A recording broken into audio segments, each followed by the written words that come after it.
Morning, YouTube. So, real quick, this is going to be just kind of a real quick announcement video.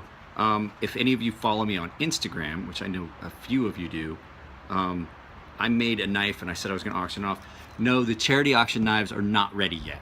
This is an auction knife. I'm going to auction this off to the highest bidder, and I'm going to keep it. But the auction knives for the charity are still going. I'm just waiting.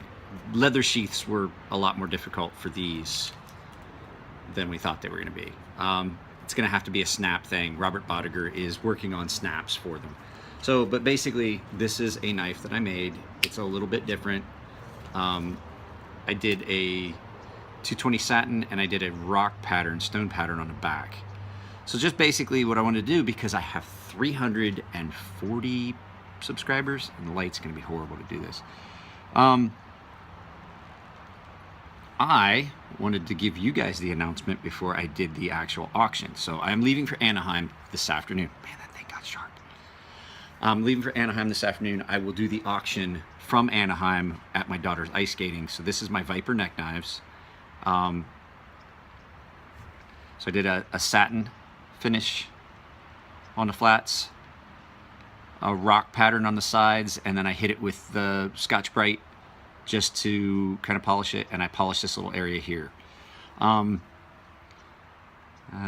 it is a nice, it's got fingerprints all over it. And then it has been hand sharpened, like all of my knives that leave my house. It is stupid sharp. I noticed with these though, I'm not doing the super mirror polished edges. I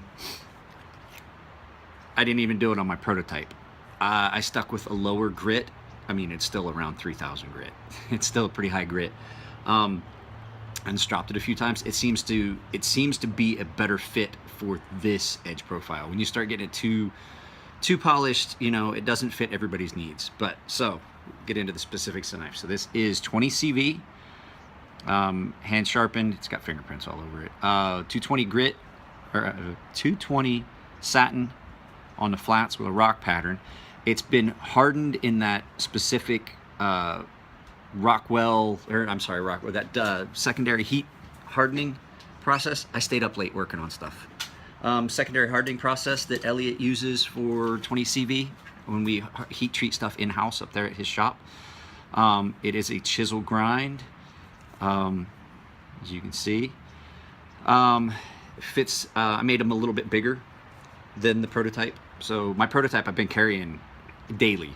You're surprised at how nice it is. So I did make them significantly larger because I realized that this just was a little bit too small.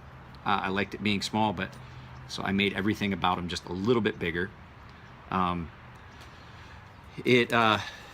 we do that secondary hardening and heat treat at 2200, austenize at 2200, and then secondary hardening and tempering, 2 cycles at 1,000 degrees, you wind up with an extremely abrasive resistant blade that takes a wicked sharp edge. Matter of fact, let's see here. Yes, you can shave with it. Takes a wicked sharp edge and holds it. As a matter of fact, like I've told a lot of people, my prototype has not really been sharpened. I've touched it up to a strop maybe once or twice since I made it. I actually knocked the tip off of it, had to repair that. But I mean, I cut everything with it. Corrugated cardboard, and they handle pretty much anything you would ever want to cut for a small knife. So, yeah. So we figure, Elliot says that this comes out right at about 64 Rockwell, which is pretty hard. But the thing about 20 CV is, unlike a lot of steels, since it's such a high alloyed steel and it's such a fine grain pattern, you wind up with, at 64 Rockwell, still something that's extremely impact resistant, extremely wear resistant. And like I said, it holds an edge forever. I don't foresee anyone having to sharpen any of these for a while. Yeah, so it's a nice thick piece of stock that I cut them from.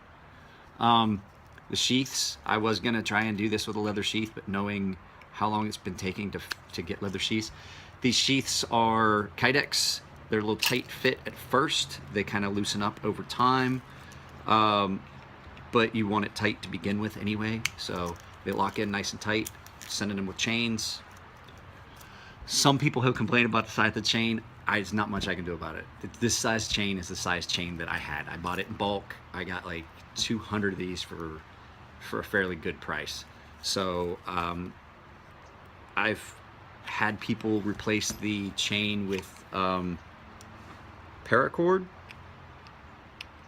I missed a little spot of the rough Kydex that Chemo does. The guy that does the sheaths for me does a really good job. He does them in his garage part-time.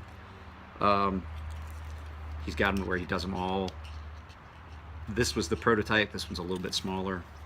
They all wind up coming out the same tightness, and they're nice and tight, and they hold in there nice and sturdy. There's not even any rattle in this one. Mine has not gotten any rattle. Like I said, I carry it daily. Mine's broke into where it's easy to pull out. Yeah, I'll turn the camera around and get some little shots of this if I can get the lighting. It's getting bright out here. But yeah, like I said, if you follow me on Instagram, it's GunMonkey1974 on Instagram. I am going to auction this off today. I'll start the auction today and run it through the weekend. I just wanted to give you, my subscribers on YouTube, a heads up, because there's 300 of you that watch my videos pretty regularly. So just thought I would throw that up. I like that rock pattern. I've done another one with a rock pattern, but it's going to be ceramic coated, but it was at a request of someone that had seen pictures of this. So, all right, guys, take it easy. Have a good weekend. I got to get dressed and get in a car and go to Anaheim and watch people ice skate. So here's a view of the rock pattern on the spine. And so here is the 20 satin. And if you look, I polished the finger choil down inside for comfort, because I realized that the rock pattern was a hot spot down in there. So, yep, that's pretty much the whole auction knife right there.